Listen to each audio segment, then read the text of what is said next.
I was 6 years old the first time someone told me I was lucky. You're so lucky, the social worker said, kneeling down to my height, smiling like she'd just handed me a present. The Hendersons are good people. You're going to have a real family now. I didn't feel lucky. I felt like a suitcase being carried from one house to another. My parents had died in a car accident that I don't remember much of, just flashing lights and a stranger's hand holding mine too tight. Margaret and Frank Henderson adopted me 8 months later. They already had a son. Ryan was 7, 1 year older than me, and from the very first day, he made sure I knew whose house it really was. That's my room, he said, standing in the doorway with his arms crossed. You get the one down the hall. The small one. Okay, I said. That was the story of my whole childhood. Really? Okay. I said okay to everything. Margaret was never cruel. I want to be fair about that. She never yelled at me, never hit me, never called me names. She just had this way of being polite to me instead of warm. Like I was a guest who'd overstayed his welcome, and she was too well-mannered to say so. Did you eat, Daniel? She'd ask, from the kitchen doorway, not stepping in. Yes, Mom. Good. And that was it. No hug. No follow-up question. Meanwhile, Ryan would come downstairs and she'd ask him 12 things. How was practice? Did that girl text you back? Do you want to make your favorite for dinner? I used to think I was imagining it. Kids do that. They convince themselves the small cuts don't count. Frank never said much either way. He worked long hours, came home tired, and mostly just wanted quiet. If Ryan and I ever got into it, he'd glance up from the paper and say the same thing every time. Both of you knock it off. Both of you. Like we were equally guilty. Even when we weren't. I remember one night, I was maybe 9, and Ryan had taken my school project, a model volcano I'd spent 2 weekends on, and accidentally knocked it off the table so the baking soda mixture spilled everywhere. Dad, he did that on purpose, I said. Ryan shrugged. It was an accident. Chill out, Danny. Frank looked at the mess, looked at both of us, and sighed like we'd ruined his evening. Clean it up, both of you. I cleaned it up alone. Ryan disappeared upstairs within 2 minutes and nobody called him back down. That's how it went for years. Small things. A birthday where my cake was store-bought and Ryan's was homemade because we ran out of time. A family photo where I somehow ended up cropped at the edge, half my shoulder cut off, and nobody noticed until I pointed it out, and even then nobody reprinted it. I still called Margaret Mom. I want to be honest about that, because people ask me now why I kept doing it for so long, like it should have been obvious to a kid that something was wrong. But when you're that young, and the alternative is having no mother at all, you hold on to the word even when the person attached to it won't quite hold on to you. Ryan called it a joke, mostly. That was his weapon of choice, cruelty dressed up as humor, so if I ever pushed back, I was the one being sensitive. Relax, I'm kidding, he'd say, after telling some cousin at a barbecue that I was the backup kid, or after introducing me to his friends as sort of my brother. Sort of. Like I was a rough draft of a real one. I used to lie in bed and think, maybe if I just try harder, maybe if I get better grades than Ryan, maybe if I never complain, never cause trouble, never need anything, maybe one day Margaret will look at me the way she looks at him. I'm 24 now, and I'd still be doing the math on that maybe if it weren't for what happened. But I'm getting ahead of myself.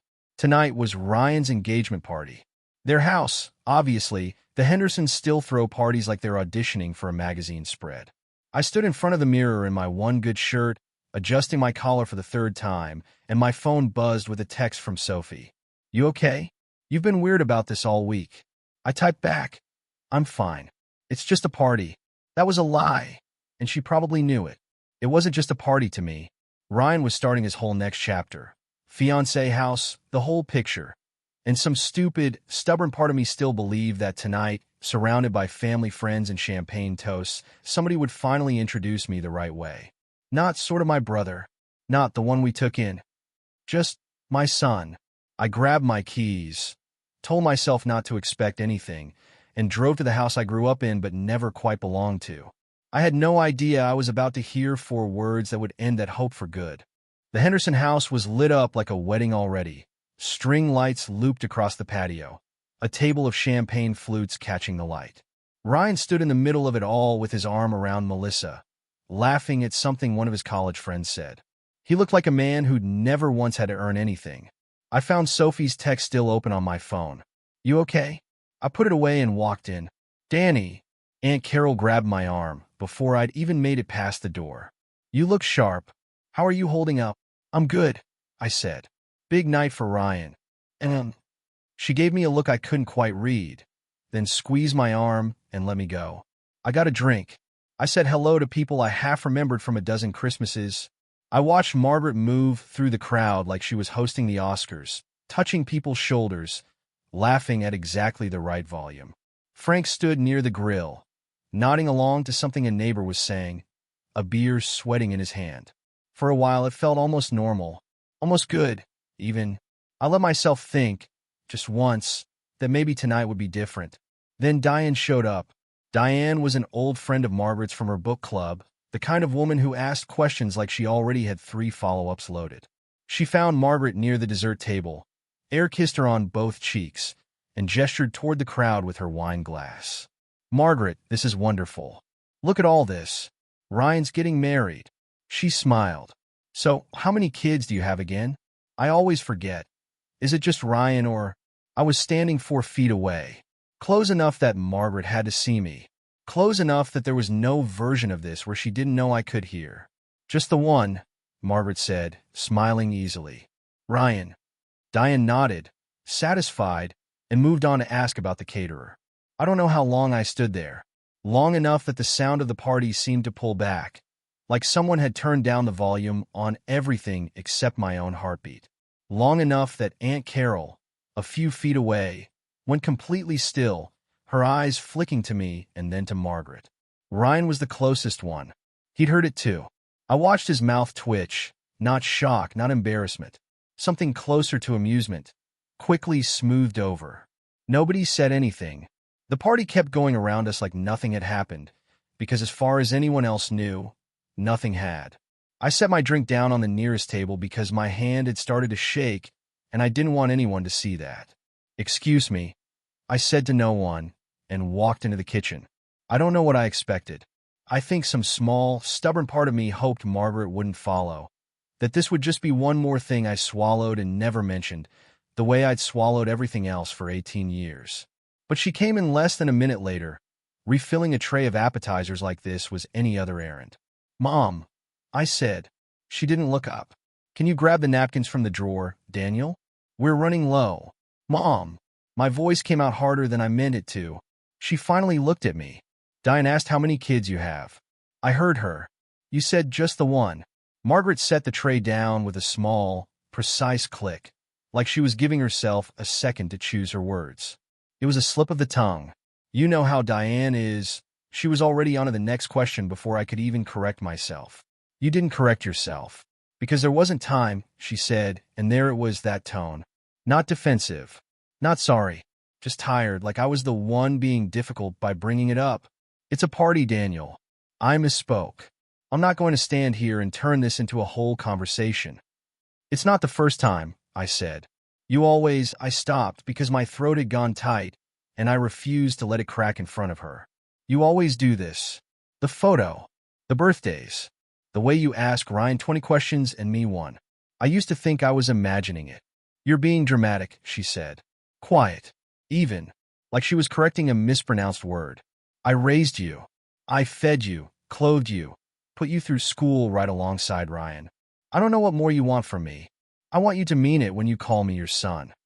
Something flickered across her face. Not guilt, I don't think. Just irritation.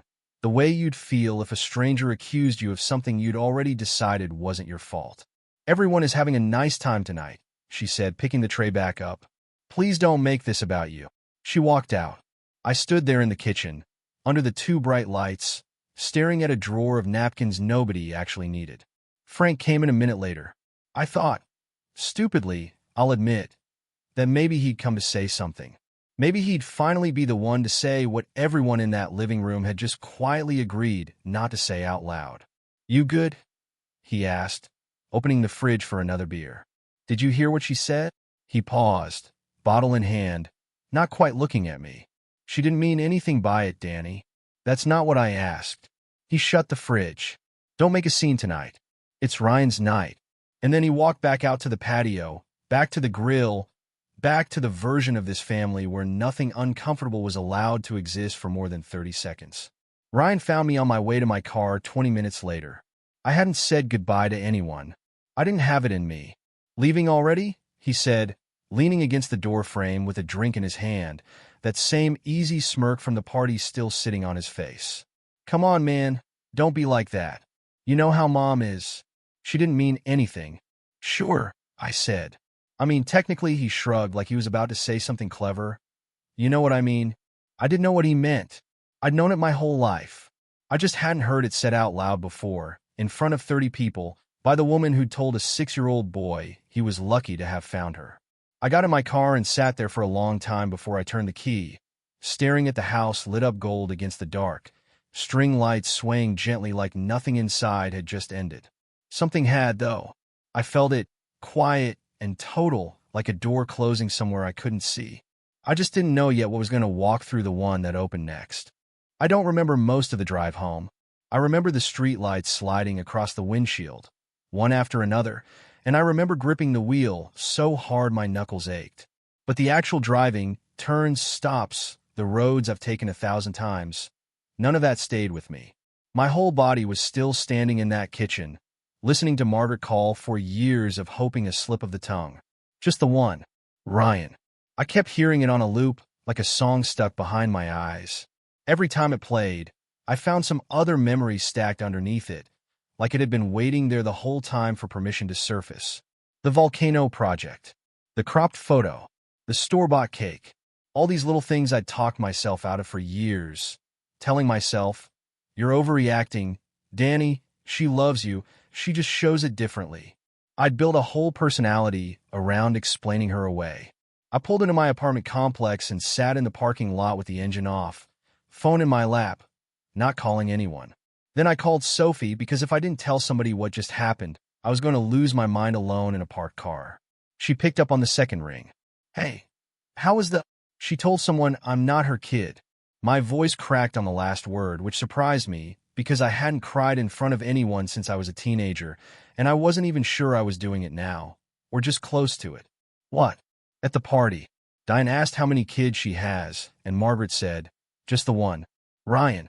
I was standing right there, sophomore. She saw me. She knew I heard her. There was a pause on the line. Not a shocked pause. A pause like Sophie was choosing her next words carefully, the way you do when you've seen something coming for a long time and it's finally arrived. "I'm so sorry, Danny." I confronted her. She said it was a slip of the tongue. I laughed, but there was nothing funny in it. She said I was being dramatic. Of course she did. Frank didn't say anything. Ryan practically laughed about it on my way out. "Danny." Sophie's voice was quiet, but steady, the way it always was when she wasn't going to let me talk myself out of something true. "Can I say something, and I need you to actually hear it, not just wait for me to finish?" "Yeah. You've spent your entire life trying to earn a place in that family. Grades. Never causing trouble. Never asking for anything. I've watched you do it for 6 years just since I've known you. I can't imagine what it looked like before that. And I think somewhere along the way, they decided who you were to them a long time ago, and no amount of you trying is ever going to change their minds. Tonight didn't create that. Tonight just said it out loud. I didn't answer right away. I wanted to argue with her. I wanted to tell her she was wrong, that Margaret loved me in her own way, that Frank was just quiet by nature, that Ryan's jokes didn't mean anything. But I was so tired of building that argument for people who'd never once built one for me. "I called her Mom for 18 years, I said. "I still call her that." "I know. I was 6. I didn't have anyone else." "I know, Danny." And that's when it actually happened. Not a single dramatic breakdown, but this slow crumbling like a wall giving out one stone at a time. I sat in my car in the dark, phone pressed to my ear, and I let myself cry the way I hadn't let myself since I was a kid, back when I still thought if I just cried quietly enough, no one would notice and get annoyed with me for it. Sophie didn't try to fix it. She just stayed on the line, saying my name every so often, letting me know she was still there. When I could talk again, one memory came up clearer than the rest. One I hadn't thought about in years, but it had apparently been sitting somewhere close to the surface this whole time. I was 8. Christmas, the year after I came to live with them. Margaret had hired a photographer to come take the family photo, matching sweaters, the whole thing, set up in front of the fireplace. I remember standing where I was told to stand, at the edge of the group, Ryan front and center between his parents. When the photo came back a few weeks later, framed and hung in the hallway, I wasn't fully in it. My shoulder and half my arm were cut off at the edge of the frame. I noticed it before anyone said anything. I was 8, but I could count, and I could see there were 4 people who lived in that house, and only 3.5 of them made it into the picture. "Mom," I'd said, pointing at it. "I'm not really in this one." Margaret had glanced at it, barely looking. "The photographer must have framed it wrong, sweetie. It's not a big deal." They never had it retaken. It hung in that hallway for years, exactly like that, and I walked past it almost every day of my childhood, my own reflection with a piece of itself missing, right there for anyone to see, if anyone had bothered to look. They never fixed the photo. I told Sophie now, my voice steadier but rougher. "It's still hanging there, 16 years later." "Danny," she said it softly, like she wasn't sure how much more I could take tonight. "That's not an accident. Nobody leaves a mistake like that hanging on a wall for 16 years. They just didn't think it mattered enough to fix." I sat with that for a long moment. It was the first time I'd let myself actually believe it instead of explaining it away. "I don't know what I'm supposed to do with this," I said. "I don't know how to just stop. She's the only mom I've ever had." "You don't have to know yet," Sophie said. "You just have to stop pretending it didn't happen. That's the part you've been doing your whole life, and I think tonight you can't anymore. And honestly, I think some part of you doesn't want to." She was right, and I hated that she was right, because it meant something in me had already changed, and there was no talking myself back from it. I sat in that parking lot a long time after we hung up, staring at my dark apartment window, feeling something underneath the grief that I didn't recognize at first because I'd never really let myself feel it before. It took me a while to realize what it was. It was anger, and it wasn't going anywhere. I went back to work Monday because I didn't know what else to do with myself. Sitting in my apartment just meant sitting with my thoughts. And my thoughts had turned into a courtroom where Margaret's voice kept giving the same testimony over and over. Driving, at least, gave my hands something to do. My route hadn't changed in 2 years. Same streets, same buildings, same faces signing for the same packages. I liked that about the job, normally. That day, it felt like moving through a world that hadn't gotten the memo that mine had cracked in half. Stop 14 was a small brick house near the end of my route, the kind with a wind chime on the porch and a garden gnome missing an arm. An older man answered the door before I even knocked, like he'd been watching for the truck. "You're new," he said, squinting at me. "I've had this route 2 years, sir." "Ah." He took the package from me, turned it over in his hands like he was inspecting it for flaws. "Guess I never really looked at you before." That should have annoyed me. Instead, for some reason, it made me want to laugh. "I'm Whitfield," he said. "Everybody just calls me that. Even my mailman before you." "Danny," I said. "You look like somebody ran you over, Danny." "Rough weekend." I expected him to nod politely and shut the door, the way most people did. Instead, he leaned against the frame, package tucked under his arm, clearly in no hurry. "Rough how?" "It's a long story. I got a long porch and nowhere to be," he said. "Sit if you want. I'll get water." Don't got much else to offer a man in a delivery uniform. I don't know why I sat down. Maybe because nobody had asked me a real question in days that wasn't wrapped in some other agenda. Maybe because his porch chair looked more inviting than my empty apartment. I told him, not everything, not the whole 18 years, but the party. What Margaret said. What it felt like standing there while the room went quiet around me. Whitfield listened without interrupting, which was its own kind of strange. Most people jump in halfway through with their own version of the same story. He just let me finish. "That's a hell of a thing to hear from your own mother," he said finally. "She says it was a slip of the tongue." Was it? I thought about the tone in her voice, the way she hadn't corrected herself, even when Diane paused long enough to give her the chance. "No," I said. "I don't think it was." Whitfield nodded slowly, like he'd already suspected as much before I said it. "You know, I raised a daughter who wasn't mine by blood," he said. "Adopted her when she was 4. Her folks couldn't keep her. Long story. None of my business to tell you the rest of it. My wife and I took her in, and 40 years later, that girl still calls me every Sunday like clockwork."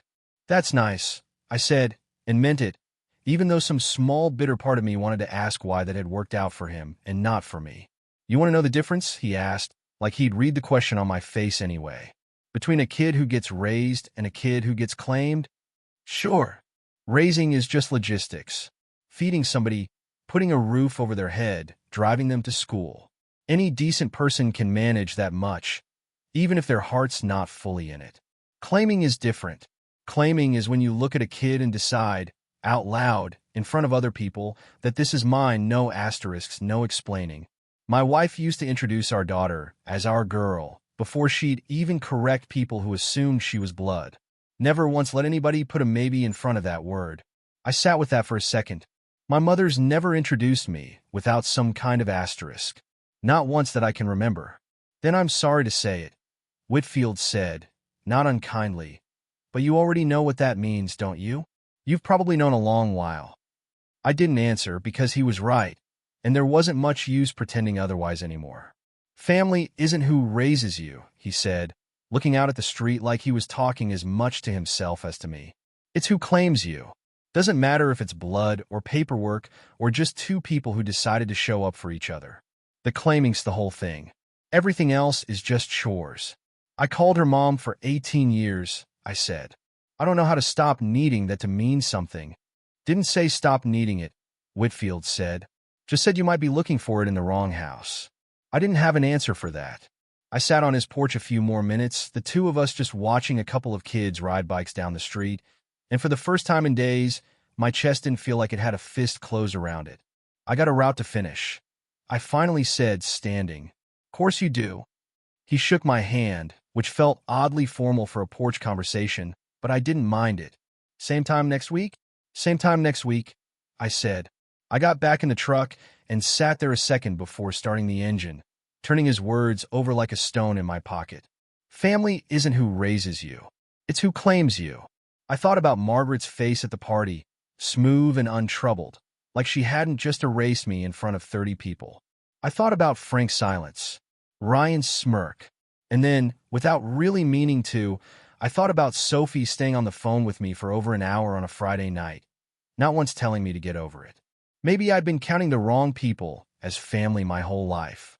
I didn't know yet what I was going to do about it, but something in me had shifted, quiet and small, like a key turning in a lock I hadn't even known was there. Margaret called me 4 times that week. I watched each one light up my phone, her name sitting there on the screen like nothing had happened, and I let every single one go to voicemail. It wasn't about punishing her, not exactly. I just didn't have it in me anymore to pick up and pretend I hadn't heard what I'd heard. For 18 years, I'd been the one doing the work in that relationship, smoothing things over, explaining her away, calling first, apologizing first, showing up first. I decided, somewhere in that week, that I wasn't going to be the one doing all the work anymore. If she wanted to talk to me, she could say something worth hearing. She never left a voicemail. Not once. Just 4 missed calls and silence in between, like she was checking a box rather than actually trying to reach me. Frank texted on Wednesday. Your mother's worried about you. Call her. I stared at that message a long time. Your mother. Not we're worried. Not even his own worry. Just hers.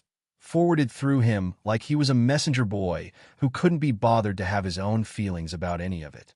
I didn't respond. Thursday, there was a family dinner. Nothing special, just one of their standing Thursday things, the kind I used to show up to out of habit more than desire. I skipped it. Didn't call ahead. Didn't make an excuse. Just didn't go. It was such a small act, and it felt enormous, like I'd stepped off a track I'd been running on my whole life without ever once looking up to see where it led. Ryan called me Friday night. Hey, stranger, he said, and I could hear something under his usual breeziness, something I didn't fully recognize at first. You missed dinner. Mom made a whole thing about the seating. I had stuff going on. Stuff. He laughed, but it came out thinner than usual. You've been weird all week. Not answering calls, skipping dinner. What, you mad about the party thing? You were standing right there, Ryan. You heard what she said. Yeah, and it was nothing. You're acting like she disowned you on national television. A pause. It's kind of a lot, honestly. Everyone's been asking about you. I almost laughed. For years, Ryan had built his whole personality around being the easy one, the golden one, the one who never had to try.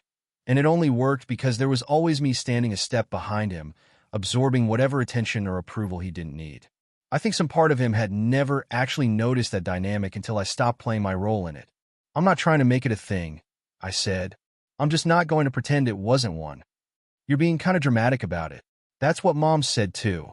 Well, maybe because it's true, Ryan said, and there was an edge in his voice now, sharper than his usual careless jokes. Look, everyone loves you, man. You know that. You're being sensitive. I'm not asking you to fix it, Ryan. I just don't feel like showing up right now. Fine. Whatever. Don't come to Thursday dinners, see if I care. He hung up before I could say anything else, and I sat there staring at my phone, surprised at how rattled he'd sounded. Ryan never got rattled. Ryan floated through every room like the walls had been built specifically to hold him up. I was starting to understand something. Ryan needed me there. Not as a brother, not really, but as a measuring stick. Someone a half step behind him at every family gathering. Someone whose quiet made his noise look like confidence. Take that away, and I think some small crack opened up under him that he didn't know how to name. Aunt Carol called 2 days later, and I almost let that one go to voicemail too, out of habit more than anything. But something made me pick up. Danny, she said, warm in a way that felt different from Margaret's warmth, less performed. I heard you skipped dinner. Word travels fast. In that family? Always has. She laughed, but it faded quickly. I want to say something, and I should have said it a long time ago, so bear with me if it comes out clumsy. Okay. I've watched the way Margaret treats you since you were 6 years old, and I've never once thought it was right. Not the photo, not the birthdays, not any of it. I used to tell myself it wasn't my place to say anything, that it was between her and Frank how they ran their household, and I regret that more than you know. I didn't say anything. My throat had gone tight again, the way it had in that kitchen at the party. What she said at the party, Carol went on, that wasn't a slip of the tongue, Danny. I know my sister. She doesn't misspeak like that. She's too careful for that. I know, I said quietly. There's something else, Carol said, and her voice shifted, more careful now, like she was choosing her steps across ice. I don't want to say too much over the phone, but there are some things about your adoption, the trust your birth parents left, some of the paperwork from back then, that I don't think you've ever been told the full truth about. My stomach dropped, though I couldn't have said exactly why. What kind of things? I'd rather talk to you in person, she said. I don't want to hand you half a story and leave you sitting with it alone. Can you come by this weekend? Yeah, I said. Yeah, of course. Good. A pause. Gentler now. For what it's worth, Danny, I've always thought of you as my nephew, full stop. No asterisks. I should have told you that a long time ago, too. After we hung up, I sat on my couch a long while, turning her words over. No asterisks. It was almost exactly what Whitfield had said on his porch, about claiming instead of raising, and it struck me that in 1 week, 2 people who weren't obligated to love me had gone out of their way to make sure I knew they did. While the 2 people who were supposed to love me automatically had spent 18 years making sure I never quite felt certain of it. I didn't know yet what Carol meant about the trust, or what truth I hadn't been told. But something told me the ground under this whole family was about to shift, and for the first time, I wasn't going to be the only one left standing on shaky footing. I'd made my choice that week without fully realizing it. I wasn't going to beg anymore, but I wasn't going to stay quiet either. I almost didn't go to the second gathering. It was a smaller thing this time. Just close family and Melissa's parents, a dinner at a restaurant downtown to get everyone comfortable before the wedding. Aunt Carol convinced me to show up. Don't give them the satisfaction of thinking you're hiding, she said. Come, eat a nice meal, leave whenever you want. So I went. I sat at the far end of the table, next to Carol, and I kept my conversation mostly to her and to Melissa's father, who turned out to be an easy person to talk to about nothing in particular. Margaret was polished as ever, laughing at Melissa's mother's stories, playing the perfect hostess even though it wasn't her restaurant. Ryan was in good form too, at first. Charming, funny, telling a story about how he and Melissa met that had everyone at the table smiling. I'd have almost forgotten why I'd been dreading this if he hadn't turned, halfway through dessert, and decided to make me part of the entertainment. You should have seen Danny's face at the engagement party, he said, grinning around the table like he was setting up a punchline. Mom made this joke, said something like she only had 1 kid, and Danny got so worked up about it. Full meltdown in the kitchen. The table went quiet in a different way than it had at the party.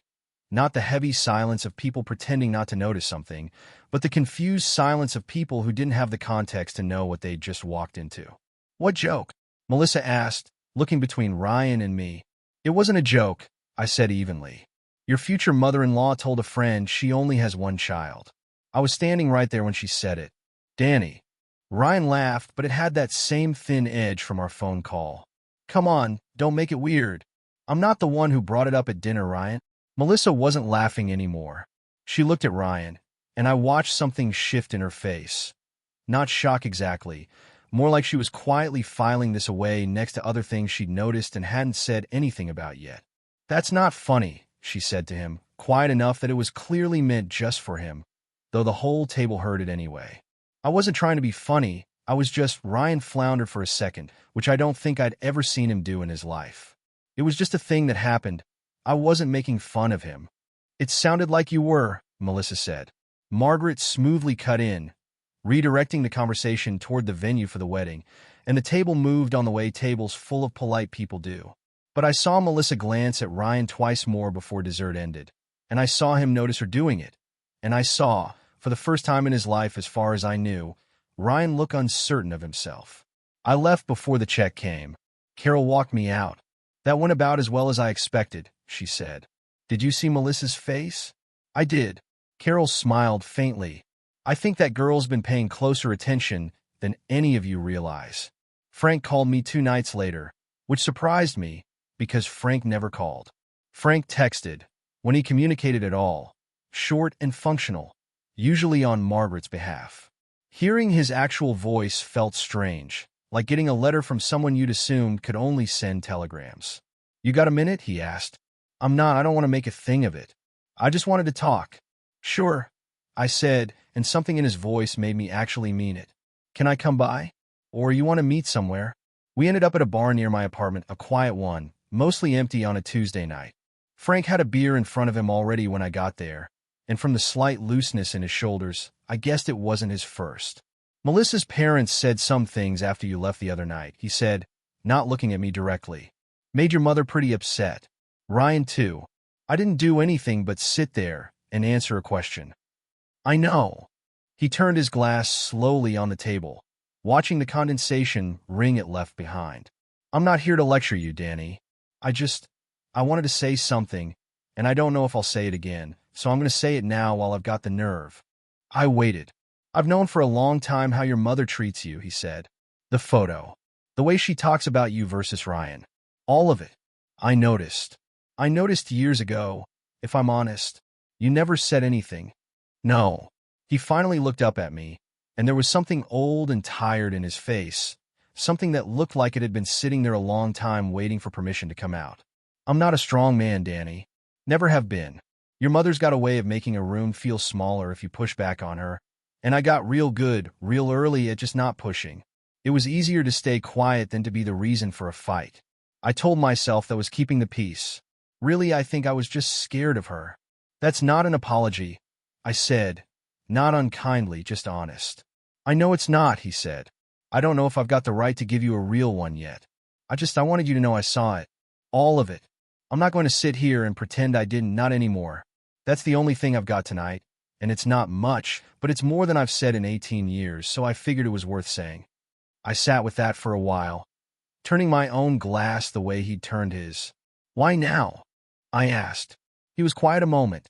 "Because Melissa's mother said something to your mother the other night that I haven't been able to stop thinking about. She said it's strange how a family decides who gets to be family. Wasn't even talking about you directly, but I heard it, and it landed like she was talking straight at me. I didn't say anything to that. I didn't need to. I just sat there with my father, a man who was choosing, for the first time in nearly 2 decades, to stop pretending silence was neutral and let the quiet between us mean something different than it ever had before. It wasn't forgiveness. I wasn't ready for that, and I don't think he was asking for it. But it was a crack, the first one I'd ever seen in the wall he'd built around himself. And cracks, I was starting to learn, were how everything eventually came apart.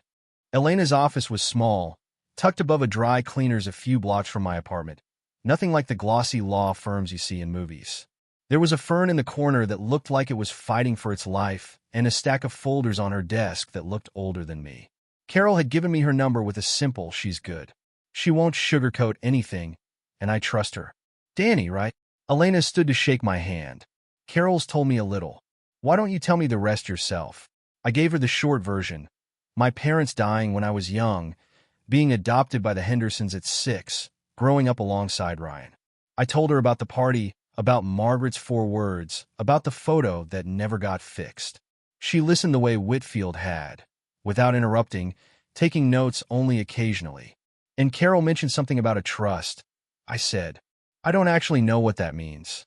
Nobody's ever talked to me about money from my birth parents." "That's exactly why I asked you to come in," Elena said. She pulled a folder out from the stack, one that looked newer than the others, like she'd already been working on this before I even sat down. "Carol gave me some paperwork last week. Copies of documents from your adoption file that she'd held onto over the years, for reasons she can explain better than I can. I did some digging based on what was in there." "Okay. Your birth parents had a modest life insurance policy," Elena said, sliding a page toward me. "When they passed, the payout, along with a small property they owned, was placed into a trust meant for you. Standard practice when a minor inherits money without a guardian ready to manage it directly. The trust was set up to be controlled by whoever became your legal guardian, until you turned 25 or under other conditions outlined here." She tapped the page, which in this case was Margaret. I stared at the numbers on the page. They weren't life-changing, not the kind of number that shows up in movies about secret inheritances. But it was real. It had my parents' names on it, names I barely remembered saying out loud anymore. "How much?" I asked. "Started around $41,000 between the policy and the sale of the property back when you were 6. It should have grown some over 18 years, even conservatively invested." Elena flipped to another page. "Here's where it gets complicated. I requested account records going back as far as I could. There were several withdrawals over the years, described in the paperwork as educational expenses. For me." Elena looked at me steadily. "For Ryan, private tutoring in high school, a chunk of his first year of college tuition, a car, listed as a graduation gift, purchased the same month as one of the larger withdrawals." I sat there for a second, not fully able to process what she'd just said. "She used my parents' money. For Ryan." "That's what the records show," Elena said. "I want to be careful here. Trust law isn't always simple, and depending on how the original document was worded, there may be some legal gray area about permitted uses of trust funds for the benefit of the household. But even in the most generous reading, you should have been told this trust existed. You're 24. You should have had access to information about it years ago, at minimum once you turned 18. "Nobody ever said a word to me," I said. "Not once. Not on my 18th birthday. Not when I was applying for community college and taking out loans I probably didn't need to take out."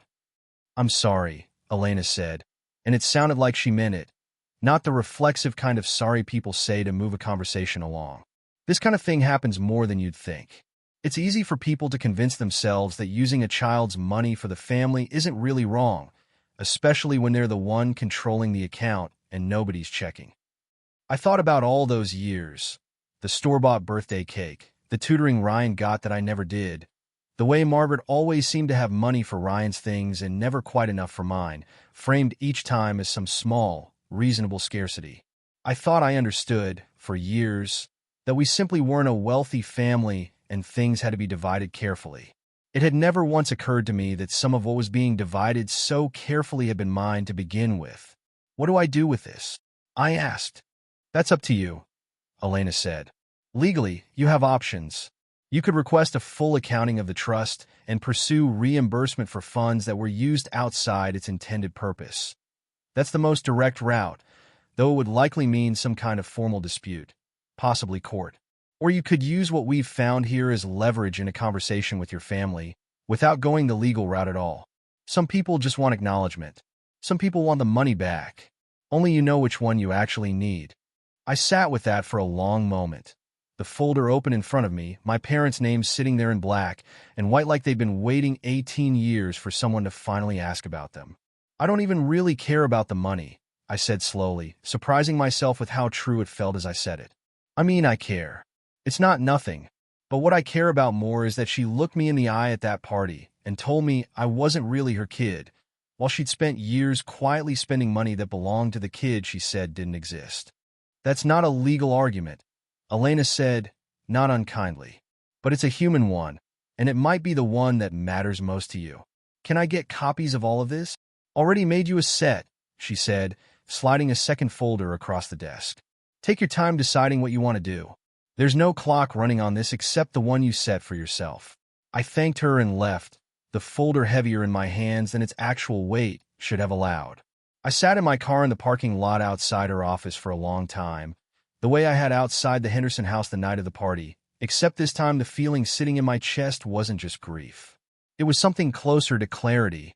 For 18 years, I'd only had feelings to offer as proof.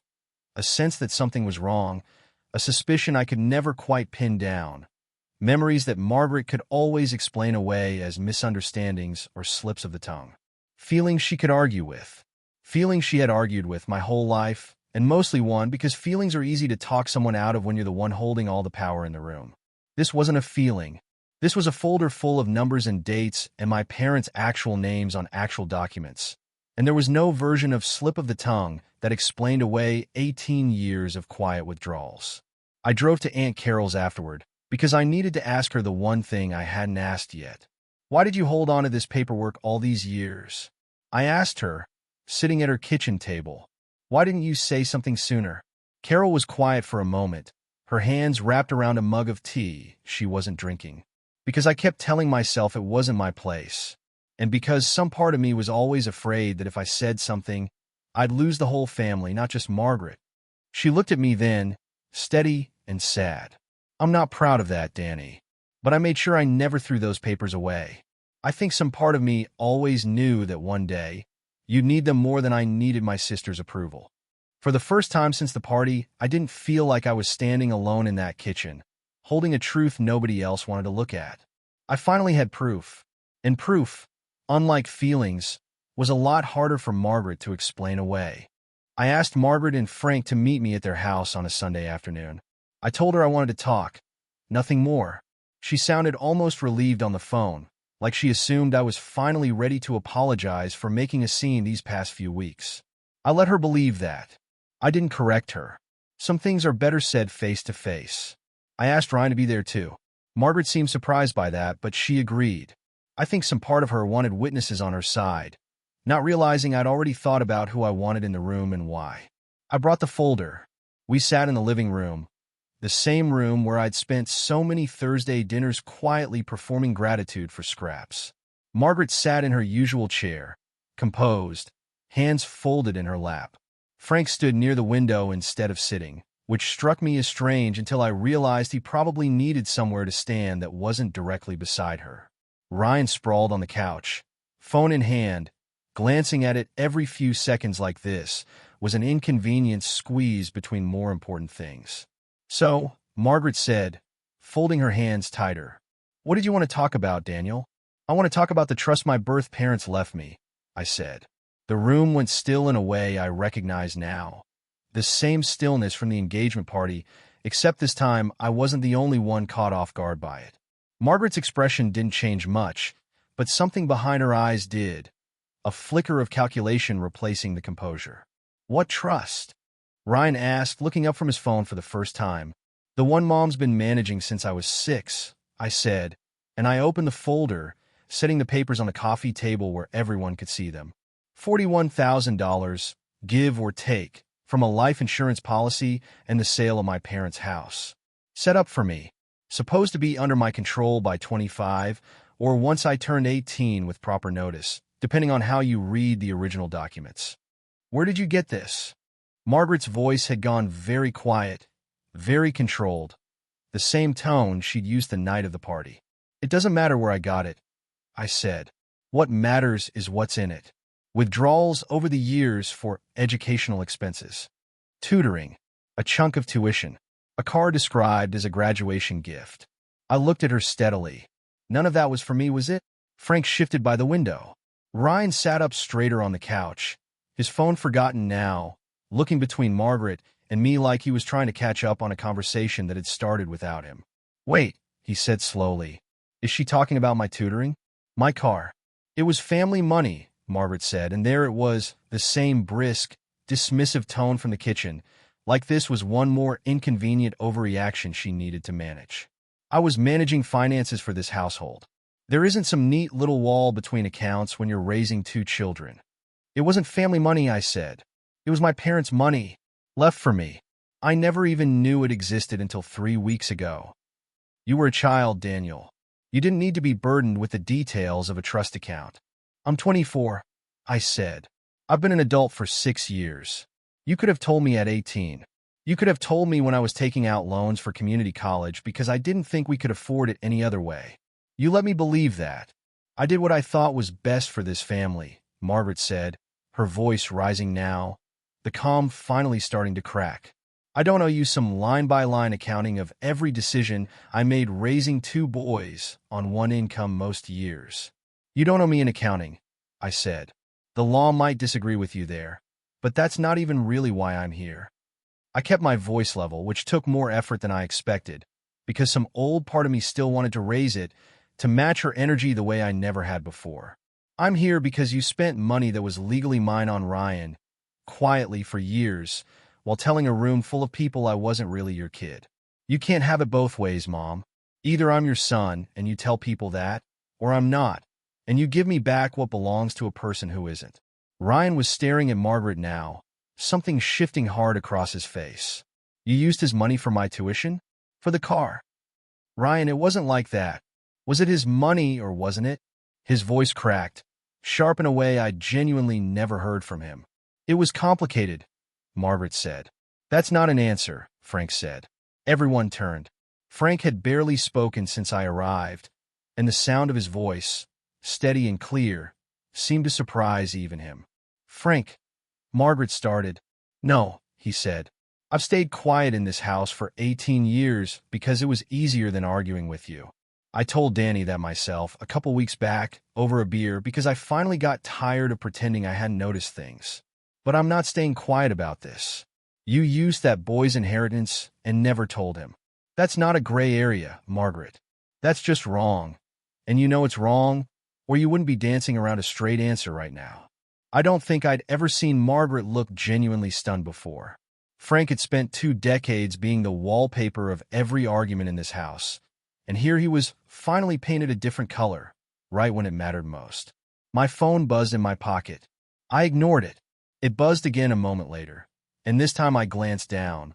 A text from Ryan's phone, except it wasn't from Ryan, because Ryan was sitting 3 feet from me, staring at his own screen with a look of dawning horror.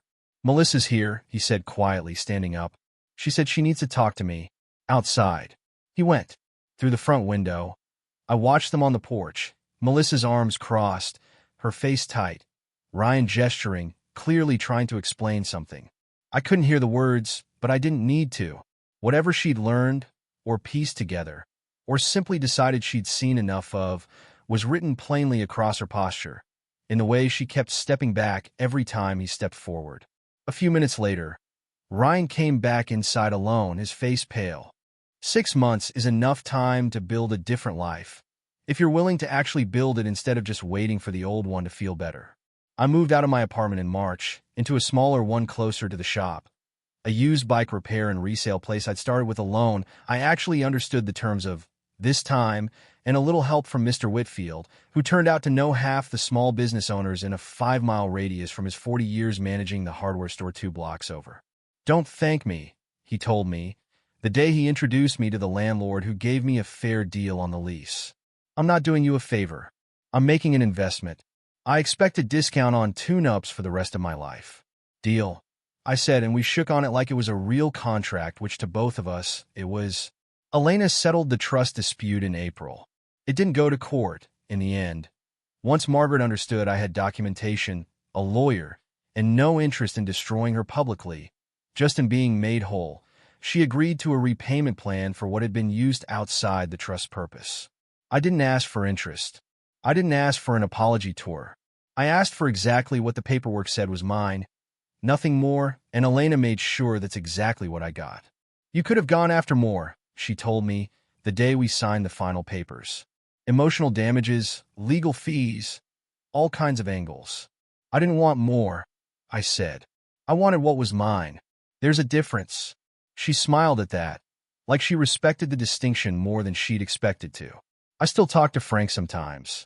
Not often, a text every few weeks, the occasional lunch where we mostly talk about nothing important, whether in baseball and whether my shop's doing okay. It's not the relationship I spent my childhood hoping for, but it's honest in a way nothing between us had ever been before. He apologized properly, eventually, a real one this time, sitting across from me at a diner, saying he wished he'd been braver 18 years sooner. I told him I appreciated it.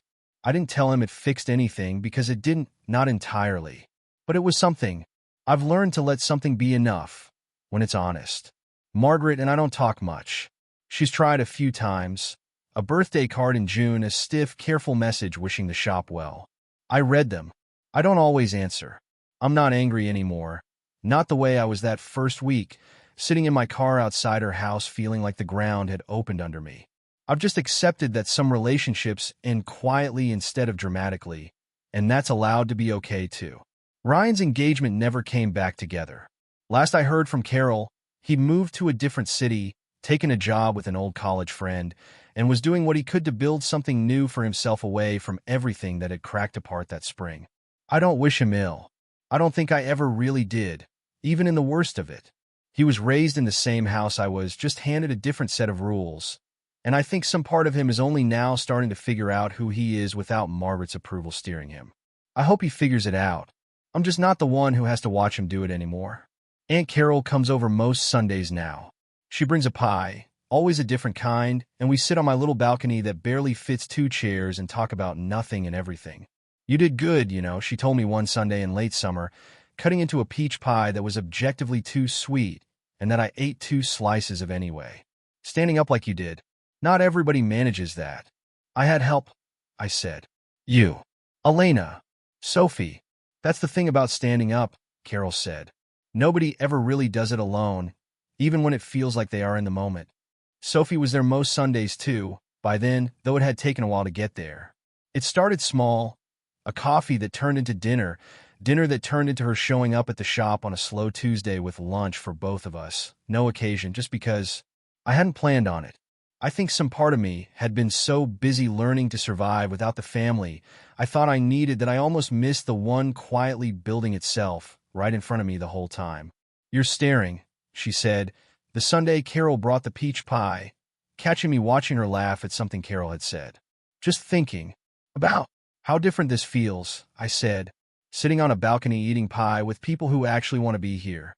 She reached over and took my hand, easy, like it wasn't even a decision anymore, just a habit we'd both settled into without needing to name it out loud yet.